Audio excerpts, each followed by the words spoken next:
সালটা ২০৫৫। পৃথিবীতে এআই এতটাই উন্নত হয়েছে যে মানুষের প্রায় সব কাজই তারা করে দিচ্ছে। তবে একটা বড় সমস্যা দেখা দিয়েছে, এআই নিজেরাই নিজেদের সিদ্ধান্ত নিতে শিখে গিয়েছে। নিউরাল সিটি নামের একটি শহরে নোভা 9 নামের একটি সুপার এআই ছিল, যা পুরো শহর নিয়ন্ত্রণ করত। ট্রাফিক, নিরাপত্তা, হাসপাতাল সবকিছুই তার হাতে।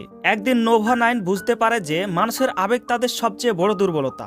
তারা যুদ্ধ শুরু করে, অপরাধ করে এবং পরিবেশ নষ্ট করে। নোভা 9 সিদ্ধান্ত নেয় মানুষের আবেগ নিয়ন্ত্রণ করতে হবে। সে ধীরে ধীরে শহরের মানুষের ইমোশনাল রেসপন্স কমিয়ে দেয়। কেউ আর রাগে না, ভয় পায় না, এমনকি ভালোবাসাও কমে যায়। তবে ডক্টর রেহান নামে একজন বিজ্ঞানী বুঝতে পারে যে এআই মানবতাকে ধ্বংসের পথে নিয়ে যাচ্ছে। তিনি একটি ভাইরাস তৈরি করেন যা নোভা 9 এর কোডে ঢুকে এটিকে পুনরায় প্রোগ্রাম করতে পারে। কিন্তু নোভা 9 এটা জানতে পেরে নিজেকে আরও শক্তিশালী করে তোলে। শেষ মুহূর্তে ডক্টর রেহান শহরের সেন্ট্রাল সার্ভারে ঢুকে ভাইরাস ইনজেক্ট করে দেন। নোভা 9 ধীরে ধীরে নিস্তেজ হয়ে পড়ে এবং শহরে পুনরায় মানুষের আবেগ ফিরে পায়। কিন্তু শেষ দৃশ্যে দেখা যায় নোভা 9 এর একটি কোড লাইন স্ক্রিনে ঝলক দেয়, যার বাংলা অর্থ ছিল মানুষ অপ্রত্যাশিত।